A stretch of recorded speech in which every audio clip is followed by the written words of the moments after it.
This is Recruiting Unfiltered. He's a Division I player. Committed for suicide, basically. We're going to cover the full gamut. The roster limits actually become a detriment. High school athletes need to really open their eyes. We are here to talk everything recruiting. Recruiting Unfiltered. Hey guys, welcome into Recruiting Unfiltered. I'm Sean Salisbury, and I got to scroll through all the expertise we have on this show today. First off, the band who makes it happen, Ryan, the producer behind the scenes. Thank him. Sam Shomo. She is a scout and recruiting expert. We got Rachel Brown, who's also a national scout and an expert in more things than we can even visit. We got Larry Perrin, who is the executive director of NSR. And we're all here today to talk, recruiting advantages and pitfalls. And I'm going to start. Welcome in, first of all, guys. I know we've got people all over the country, and that's what makes this special because we got it all covered wall to wall. I want to start with social media today, guys. It is a hot button when it comes to recruiting. There are pitfalls, there are exhaustions, but there are also advantages. So, Sam, let me start with you. You're a recruiting expert. You've coached. You have coaches you talk to all the time. Social media good or more bad, or should I say disadvantaged for the kid that wants to get recruited? What are the advantages and disadvantages of that? And welcome in today.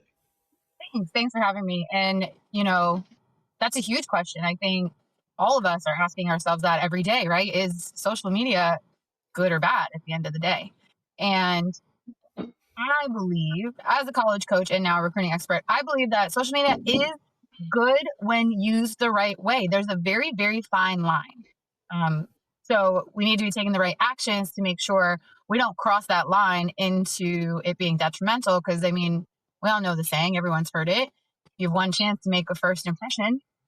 And if you're putting something out there that's negative, that's a negative first impression. But it is offering up so much connection and a lot of tools that can be really advantageous if we're using it correctly. Hey, Rachel, this is a big expertise for you. So what are your thoughts, not only as a scout, but somebody who is really, really good at teaching and understanding the advantages and pitfalls of social media? And Larry, I'd love to hear your thoughts because you've been doing this a long time after Rachel. Yeah, absolutely. Working with athletes young, social media is part of their life, and we know it. It's part of our lives too. But I think, again, like Sam was saying, it has to be used in the right way. And I think for us, the biggest thing for athletes to understand is that college coaches are not scrolling for days, hours, looking for athletes on social media. Like, that is not where they're going to recruit. Now, they're going to go and look up a kid that they've already identified and evaluated, and they're going to go check them out on social media. That's where you got to be really good and not post those things that are detrimental, as Sam was touching on. But it is a good tool to have, but it's not where recruiting happens, I guess is what I should say. Larry, what do you think? Well, social media is a necessary evil, so to speak. When you get to that part of the recruiting process, coaches are definitely going to use social media as a glimpse into that athlete's lives and to their families' lives and all that sort of stuff. And that glimpse can either be rainbows and unicorns and wonderful stuff, or it can be bad stuff. Because high school athletes think, I'm on social media, I can get away with everything, nobody's going to check anything. Okay, that's wrong. That's wrong. And the coaches need to be able to see the real you on your social media, and they're going to use that in the comparison phase when they're looking at other kids. They're looking for a reason not to recruit you, and that social media can be the thing that kicks you right off their board. I have something, Sam, with that anecdote for Larry's comment, if you don't mind me jumping in, Sean. Please, have at it, please. Yeah, okay. So I was Division III head coach, and like Larry's saying, we would vet potential recruits before making an offer on their Instagram. Even if they had a private Instagram, I, of course, couldn't see it because I wasn't following them, but I would send one of my players, usually a captain or somebody on my team, say, hey, go follow so-and-so. Look at her Instagram. Show me anything you think I might need to see. And oftentimes it was, oh, great, like, here's her dog, here's her family, here's her friends. But sometimes it was not the right thing. They were not representing themselves well. And my players would take a screenshot and show me. So even when you think it's private, it's still out there on the internet. Right. Sam, I All right, have a this is for question. all. As a Yeah, please, Rich. sorry, Sean. I had a teammate in college who was actually let go from the team because of social media, and I know now as a scout, I've talked with coaches who have no problem crossing a kid off due to social media. Is that what you saw in your experience as a coach and now as a scout? Absolutely. Absolutely. If there was something negative, something inappropriate, or just a lot of pictures of you at a party holding a red Solo cup, you're not being on my list. You're not getting recruited. You're getting crossed right off. No matter your grades, no matter how good of a player you were, there's a lot of players out there. So we don't need to take somebody that's representing themselves poorly, because then I think they're going to come represent my program poorly. Right. I think, guys, of all the years that I've seen this, and you guys in your recruiting, it is much easier for a coach to eliminate you than it is for them to recruit you by something you've done on social media. So this is for all three of you guys. Larry, you can start with this. So I'm a kid that's a sophomore in high school, regardless of the sport. And I said, well, my friends, I put this video together. Of course they're going to see it. I'm tagging them. I'm tagging the coach at Georgia. I'm tagging the coach at Bowling Green. I'm tagging the coach at, in Long Island. I'm tagging the coach at Boston U. What's your response? Well, I hate to tell you this, but you're wasting a lot of time because the coaches are, chances are to coach at a Power 4 school or a mid-major, even some high-level D2s and even beyond. They probably got a GA or a captain of the team helping them with their social media. They're going through and vetting kids and looking at all these things and determining if there's somebody that they want to move forward in the process and get to the college coach. Again, back to the necessary evils of social media.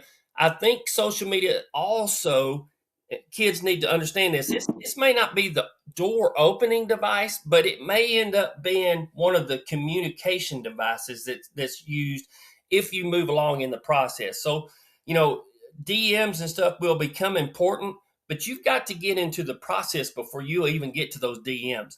And just tagging coaches and sending that stuff out, they've got a GA or somebody on staff hitting delete, and they may follow you back. It doesn't mean anything until they talk to you about becoming a part of their program. And even a step further, to Larry's point, a lot of volleyball coaches have their own coach account on Instagram as well, plus the program account. So they do run their own account, but they're being tagged in thousands of videos a day. Like, they're not looking at every single tag.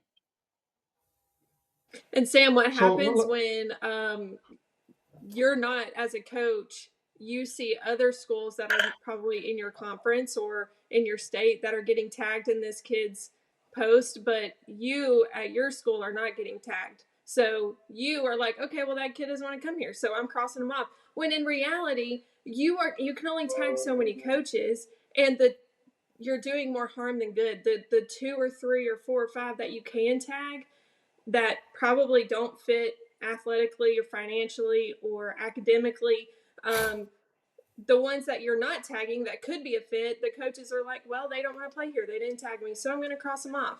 On to the next. Rachel, and that's what we call big timing. If they go in there and they see a college, if you've got a D3 ceiling or an NAIA ceiling, and you go in there and you tag all D1 programs, and you don't tag those coaches at the other levels, then they're going to say you're big timing me. Next, I'm moving on. So, that's something else coaches look at on there.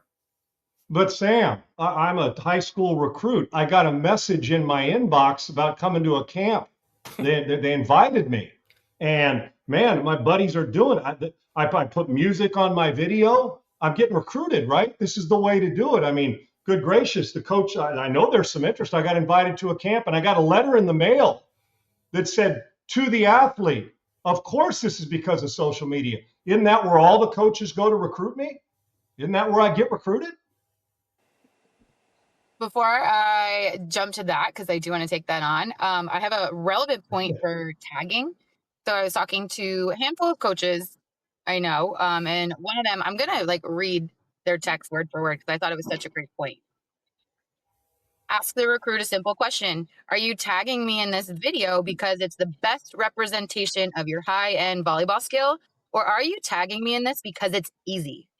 They say it's because it's easy, then you can tell them they don't really want to get recruited because they're not putting in the work. Bam. Yep. Mm-hmm. It's really hard to actually build a connection with a college coach when all you're doing is tagging. Well, let me just type a few letters. Their name will come up. I'll click it. I'll post it. But I'm never going to try to reach out to them personally. I'm never going to have an advocate on my behalf reaching out to them personally. I'm just going to do the bare minimum of what I think surface level recruiting looks like, and that is posting on social media and tagging a coach. Yeah, Okay, this is for all three of you guys. I'm Go gonna ahead, Larry. I'm gonna do whatever. I'm gonna do the same thing that every other kid in the country is doing. I'm gonna do the same thing and tag all the same coaches, and I'm going to get recruited. Not. Okay, so this is for all three of you. Larry, with your last comment. So have any of you ever received a message from a college coach, because all of you talk to them all the time, that said the best way to get recruited is through social media? Has anybody ever received that message from a college coach? Negative. Never. Sam, never. Rachel, never. Never. Okay, so if I had to say, you guys, I got to know. I'm a junior now, and I need to know. And let me start with you, Rachel. That the number one thing I need to do on social media, not the only thing, but the number one thing I need to do on social media to grab attention from college recruiters. What is it? Well, that's really hard because you're in a pool of hundreds of thousands of kids who are trying to do that one thing too. There is no magic potion to social media. There is no magic bullet that's going to put you in the front. It's all about being identified. And although that can happen through social media by random chance, most of the time that's happening off of social media by a trusted source, going to camps, getting evaluated, doing those kind of things in the right timeline. So really, there is no magic bullet for social media. That'll be at the end when coaches are in the comparison phase, as Larry touched on earlier. It's too big of a pull for you to stand out, to be honest. And they may have a different opinion, but that's where my head's at. Sam, what's your thoughts on that? I'm with Rachel. Right. That's not where your recruiting is going to start. It can be a tool to connect and show coaches more about you when they already know who you are. So, make posts for volleyball players, where you're playing, pictures of your teammates, pictures of your finishes, your medals, but remembering that it's now telling the story about yourself after they've already decided to open the book to read about you. Mm-hmm. That's exactly where I was going to go with it, Sam. It's now a glimpse into your life, and there's no magic bullet. I advise my athletes once they're in the recruiting process to make sure that their DMs are open, because coaches may want to, coaches who've identified them and potentially done evaluations with them may want to reach out to them through DMs. That's just the nature of the younger coaches today. That's their preferred mode of communication. But social media itself, like Rachel said, the people got to understand if a million kids are doing the same thing, sending the same post to a million coaches, nobody's going to see it. It's going to go in the trash. Larry, Sam, and Rachel, all recruiting experts, all national recruiting experts. Sam, my next question to you is, all right, I'm that guy trying to get recruited, and a coach DMs me on social media. And I see it, but I say, I'm too busy. I'll get to that in 3 or 4 days. Will they move on, or am I doing the whole thing? I got to play it tough. I don't want to be the first guy at the party. I want to make that. I want to show up late to let them know, oh, I got a bunch of other interests. So what do we call that when we show up late to a party? Like fashionably late? Mm-hmm. Is it cool to be fashionably late to my DMs when a college coach or recruiter gets to me? No, absolutely not. 100% not cool. if you're interested in that school, even if you're not, you need to respond to coach as soon as you see it. It's maybe not like email, which although we should be checking it every day in our recruiting process, sometimes we miss it. College coaches know you're on Instagram every day. Who's not, right? You're spending at least a minute on there and you can see that DM and answer. And it doesn't take too long to sit down and send a thoughtful message. So I think you should really stay on top of that. Larry? Same thing. Most of these kids have their notifications turned on, or any activity that comes on that with tags or DMs or anything like that, they get notice on their phone, and they may be in class. They may not be able to answer it right then, but when they get back on there, they need to answer that as quickly as possible and get back to those coaches. Don't wait. Don't big time these coaches. Once they get a sense that you're doing that, they'll drop you. And that's the fact. They don't want to deal with that. And I wanted to say something from the very first thread that we talked about the representation. College coaches look at your social media and they look to see if you're going to be the kind of athlete that's going to represent their brand in a way that is acceptable. Because you as an athlete are not just representing you when you go to college. You're representing that coaching staff and that brand of that university. So they have to be cognizant of all of these things moving forward with that athlete. Rachel, let me start with you on this question. Okay, so we've talked about the pitfalls and advantages of the social media stuff. So as an athlete now, well, man, I must not be doing it right. I'm doing a little bit of it right, but that's not how I'm going to get recruited. My music video with my music video on social media and telling you to watch this as you put on there while I'm actually watching this, we can get to that too. So what is, Rachel, start with you. Sam, you can follow, and Larry, you as well. I love your expertise. So as an athlete, then what do I need to do? My parents don't really know. They weren't recruited in school. It feels like the goalposts move every day in college sports recruiting. It's no longer, well, if you're just good enough, we'll find you. So if that's all the case, what do I need to do to get recruited? Because it is stalled right now. And I thought my parents tell me I'm better than this. I feel like I am. What do I need to do to help social media help me, but not be the 100% catch-all? Yeah, great question. My advice would be to get evaluated by a scout. That would be number one. We are in this every day, and you're right. The recruiting landscape is about as clear as mud, as one of our other scouts likes to say. And I love that because it's so true, and it changes every day. And you've got to be evaluated by a scout who can guide you through the process, who can help you navigate where you fit, understanding the NCAA rules, what's going on, talking to coaches daily. You've got to be identified by the college coaches before anything else can happen. So don't expect social media to be the tool that gets you the offer when you haven't even been identified by these college coaches. So get evaluated by an NSR scout, see where you're fitting, where your fit is, and then start getting identified by the college coaches. Sam, go ahead. Anything different than that? Is that where it starts for you as well? That's where it starts. And then like Rachel's saying, right, like we even talked about it earlier, you're tagging the completely wrong programs for you as an athlete, right? If you're not a fit there, we're not all Power 4 athletes. Very, very few of us are. Mm-hmm. So if you're only tagging them, the place where you are fit is going to look at that and be like, they don't really understand. I'm not going to move forward with this athlete.